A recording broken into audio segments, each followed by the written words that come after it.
Iowa embarrassed once again, this time at Wisconsin. The end of an era. Fran McCaffrey, is there any hope for this squad? A disappointing effort, a disappointing team. Today, Locked On Hawkeyes.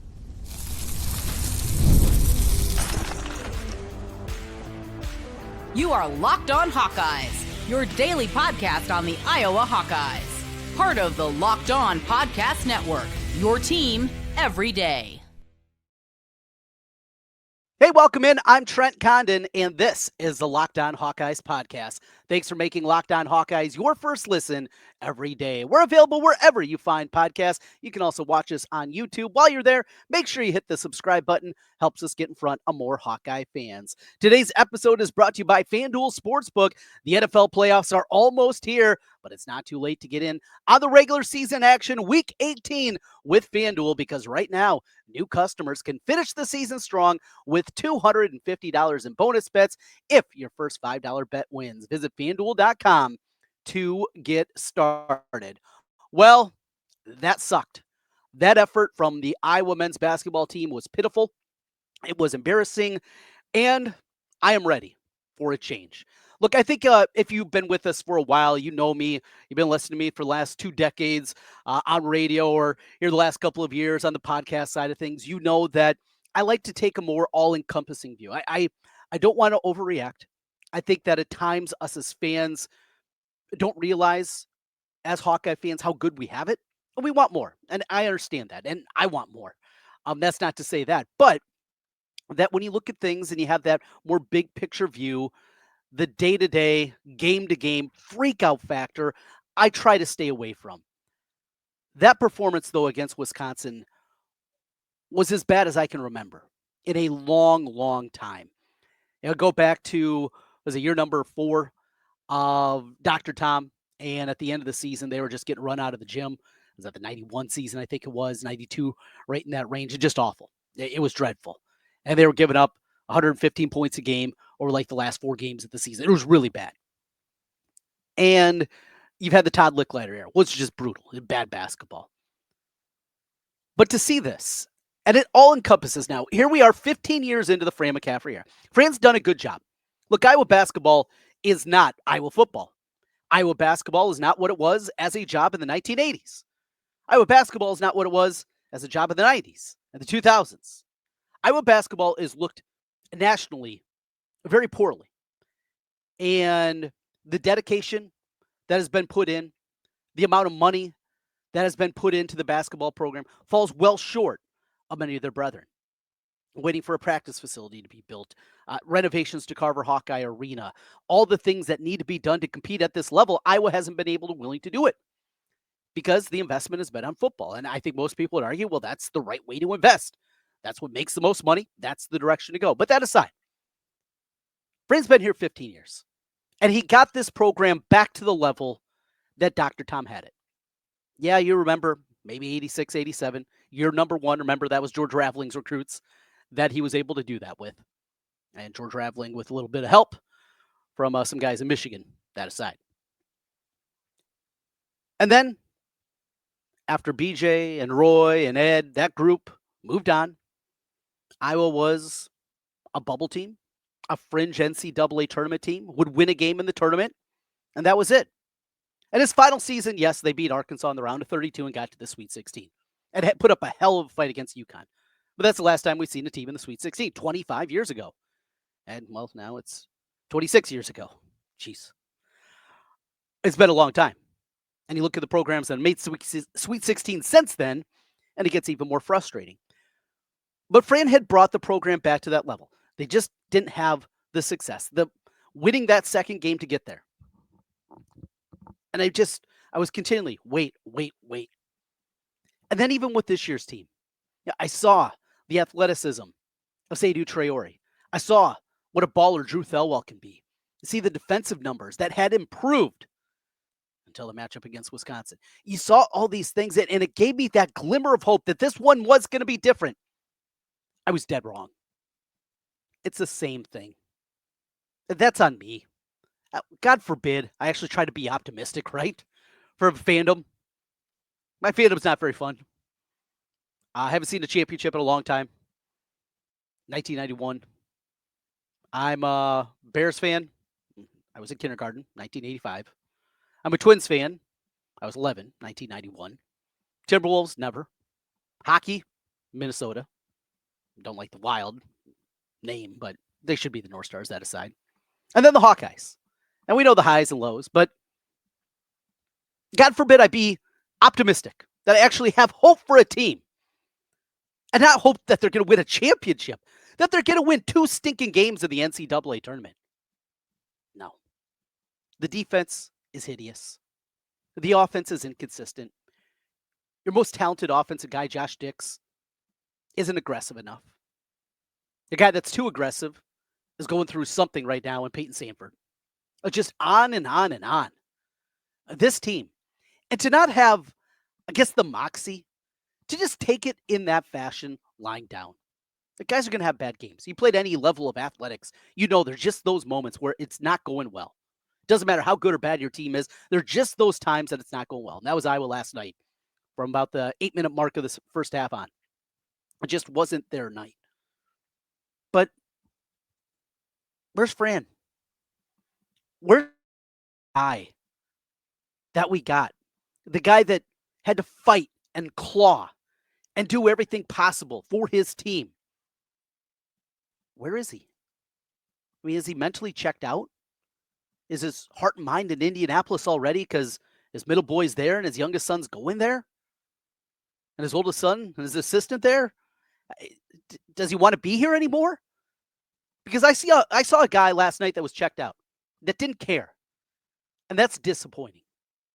Is he sad that he's not coaching his kids anymore? I have no idea. But that's not the Fran McCaffrey that I believed in. That's not the Fran McCaffrey that at least got this program back to respectability. That guy was nowhere to be found. The effort was putrid. It was embarrassing to get run out of the gym like that. Who's stepping up?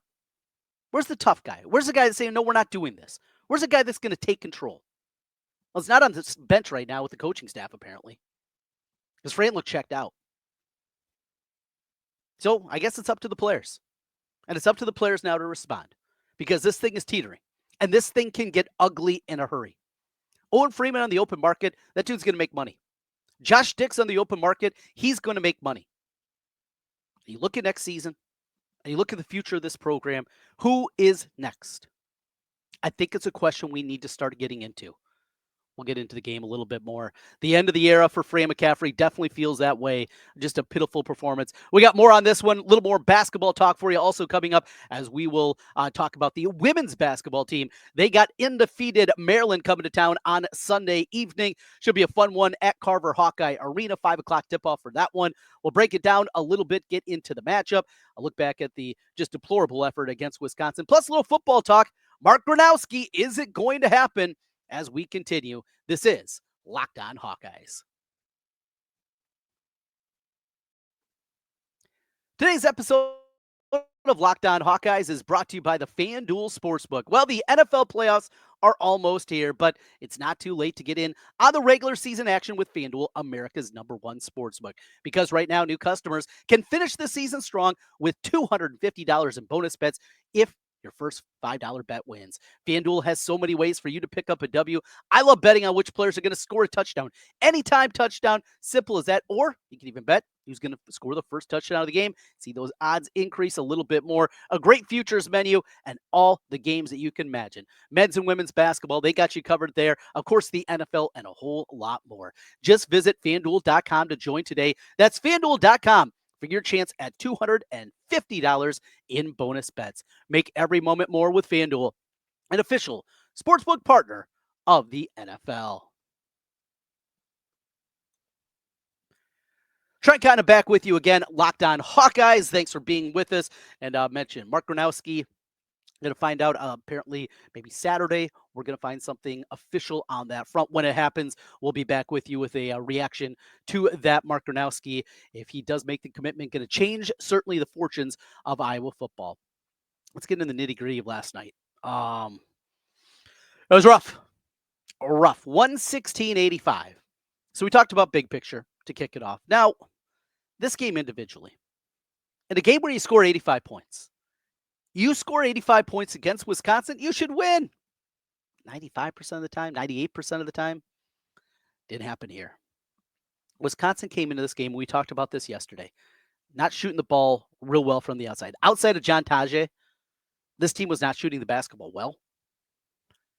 This was a team that was playing at a quicker pace, but still a middle of the pack in the country, 181st in tempo. And the other crazy thing is Iowa was playing pretty well defensively. In comparison, Iowa was improved into the top 100 and three-point field goal defense. They were 28th in the country going into last night. Now they're like 121st. Just one thing after another. Absolutely hideous. Couple other news and notes from that one. This is from OptaStats. Wisconsin today became the first team in the last 25 seasons, men's or women's college basketball, to score 115 or more points, shoot 60% from the floor, 65% from the three-point line, and 85% or better from the free throw line. 25 years, basically 50 seasons, because we're talking men's and women's. Brutal. Peyton Sanford goes 1 for 9. There were lots of open opportunities. He's not hitting them. And you start to wonder, is he pressing too much? Is the injury, that shoulder injury that he had earlier this year, is it in his head? This Peyton Sanford is almost becoming unplayable. When he's performing like this, Iowa has better options. Iowa has guys that are a lot better to have on the floor. And then you look back, played well against Utah, but the struggles he had against Iowa State, the struggles that he had against Utah State, in the losses, he has been bad. Really bad. He was 6 of 20 from the floor against Michigan. That's a high watermark in their losses. You just have to have more out of him. You can't. This is your senior. This is your leader. This is your guy. I don't know what it is. We know he's gone through shooting slumps before, and he's been able to pull himself out of it. But this guy right now is not good enough. Owen Freeman. Now, he had a tough task last night. He's going up against 2 7-footers. Does Iowa adjust? No. Do they give a guy that's shown a little bit of something any playing time? No. Riley Mulvey. Talked about that. Riley Mulvey's not great. If a game like that, you're getting out-rebounded. Iowa gets out-rebounded in the game by 17. It's one thing after another. 1.53 points per possession by Wisconsin. Iowa, by the way, now after this one. The Hawkeyes defensively. We talked about the improved numbers this year, and it's feeling different. What an idiot I was. They're now 128th in the country in defensive efficiency. That seems high. 128th in the country. Not only that, they dropped 13 spots in Ken Pomeroy's rankings, from 42nd to now 55. Here's some more numbers for you. And those numbers, well, they don't matter as it pertains to the NCAA Tournament Selection Committee, right? They don't look at Ken Pom. Maybe they should, but they don't. So Iowa goes in yesterday, 49 in the net ranking. That was their number going in to action. And remember, when we're talking about the net ranking, though it's capped at 10 points, the margin of victory, the efficiency numbers are not capped. So Iowa dropped 6 spots last night, after last night's loss. They go down to number 55 now, from 49 to 55 in the net rankings. But now they are 0-4 in quadrant 1. They are 3-0 in quadrant 2. That's good. But you look at the depth of the resume and what's coming up and where this team's going to get wins. I think at minimum, Iowa has to be 500 in the Big Ten to be an NCAA tournament team. That means going 10-10. We've talked about the end of the schedule here. This was one of their most winnable games on the road that they have. The other ones that I'd throw in the mix, USC, which is a long road trip, and also the road trip to Rutgers, who's really young, but talented. Those are the most winnable road games that they have. Northwestern, going to be tough, the rematch later in the season. Nebraska, doesn't feel like they ever play well over there.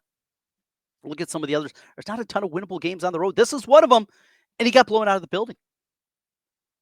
It feels like it's over. It feels like this program has hit. and I'm ready for change. And we've talked about this on the football side plenty, and on the basketball side, I'm ready.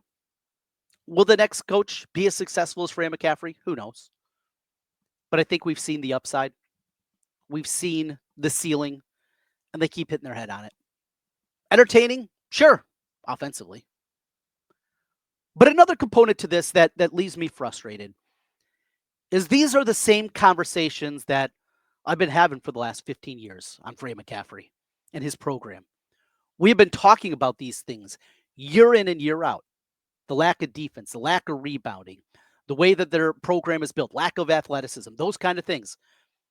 And he's had opportunities to fix it. Not only that, but he's also had opportunities to go out and bring in assistants that can help.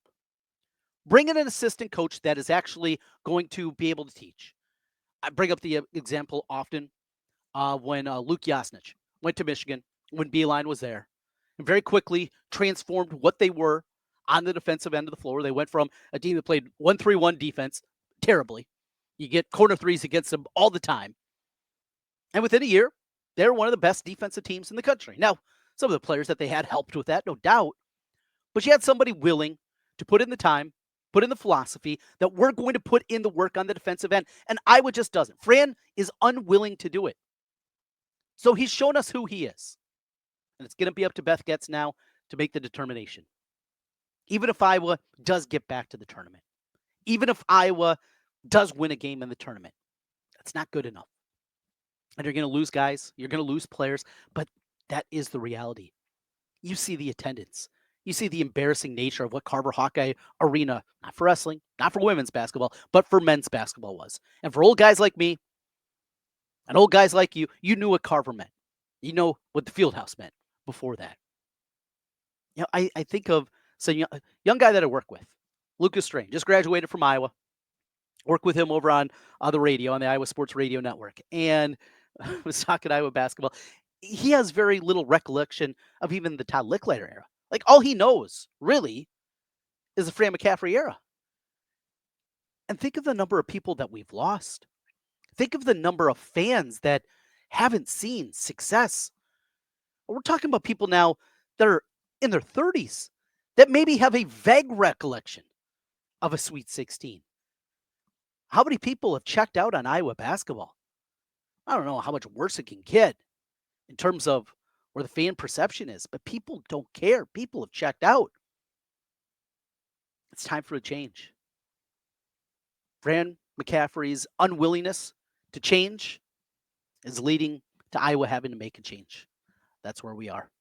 Let's talk some women's hoops, a little football as we come back. Iowa takes on undefeated Maryland. Sunday, 5 o'clock tip-off for that one. We'll talk about that as we roll through Locked On Hawkeyes. Today's episode is brought to you by Rocket Money.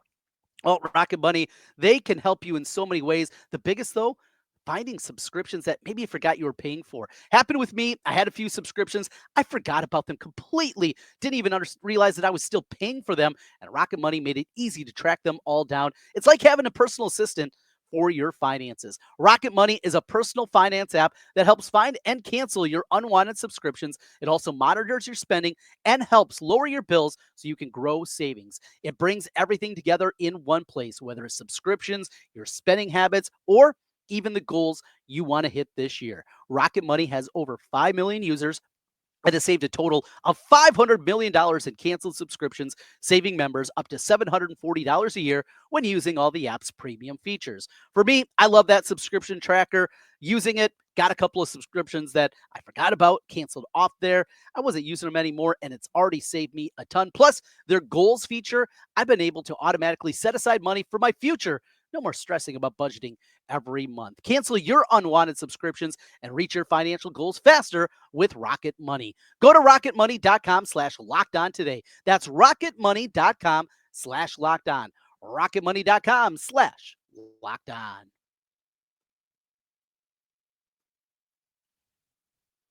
Trent Condon back with you one final time. Locked On Hawkeyes podcast. Rapid reaction after the disappointment that was Iowa, Wisconsin. So the women get their opportunity against Maryland. Maryland is undefeated on the year. Maryland has not played an overly daunting schedule to this point. They got a win against Duke. That was a nice one. Duke that's been in the rankings all season long. But then you kind of go through the rest, and there just isn't a whole lot of depth to the resume. In fact, I think it says a lot that they are 13-0 on the season, yet their net ranking is still only 21st in the country.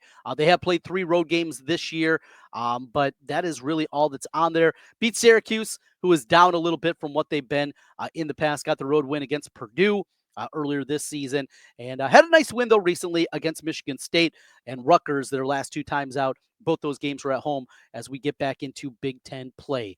This squad, though, for Maryland, very balanced attack. I got a couple of newbies, a couple of transfers that have come in. Smikely is their leading scorer and really good shooter. Interesting thing, they got a couple of players. Poffenberger, another one, that she's like 6'2". She's one of their top rebounders, but she's more of a guard. So just an interesting mix. And you know what you're going to get with Brand Free's teams. They're going to be athletic. They're going to be physical, maybe a little dirty. That's what you get for the most part. I'm really interested to see, though, because there are so many new faces for Maryland, a test like this in Carver. It's going to be jammed. It's going to be packed. It's going to be a great environment. I just want to see how they react to the environment. On the Iowa side, there are some decisions to be made. And we've seen down the stretch, going back to the last game, Taylor McCabe was outstanding. And with it, Kylie Feuerbach, she's been struggling. Is it time for a change in the starting lineup? I don't think so. I don't think so, certainly currently. You're winning.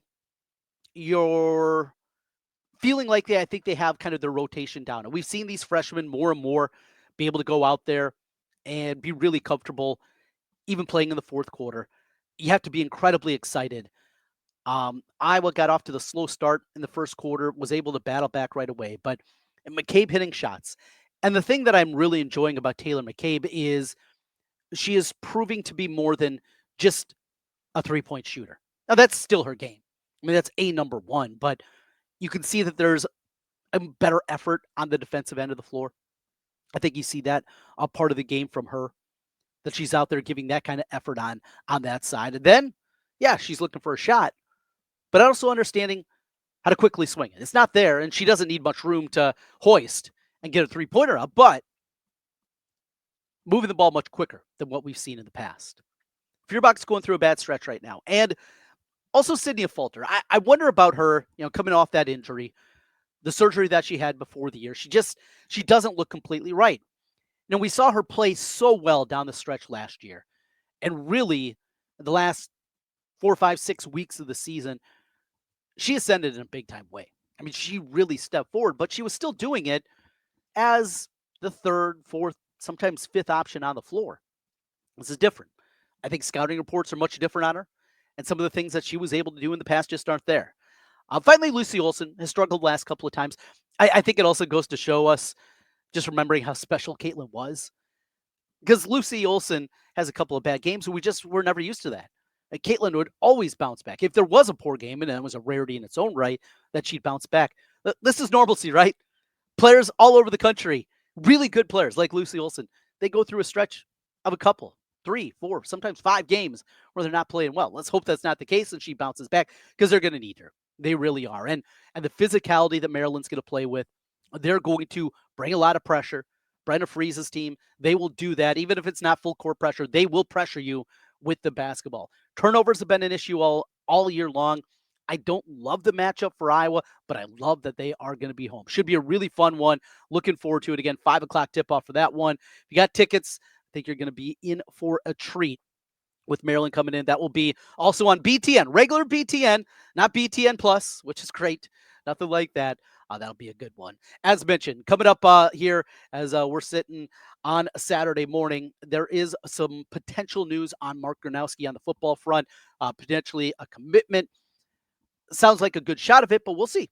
We'll see what else is out there. Is it going to be NFL draft? Is it going to be Iowa, or is he going to continue to look around? Again, once we have that information, we will definitely pass it along. We'll be back with you with a quick instant reaction podcast, one way or the other, with Mark Gronowski. But it does sound like there is going to be some news down the horizon here sometime on Saturday. Thanks for being with us, and thanks for making Locked On Hawkeyes your first listen every day. Rapid reaction, disappointing loss. Let's have a good one on the women's basketball side, and we'll talk to you again soon. Thanks for being with us and making Locked On Hawkeyes your first listen every day. Talk to you soon. Go Hawks.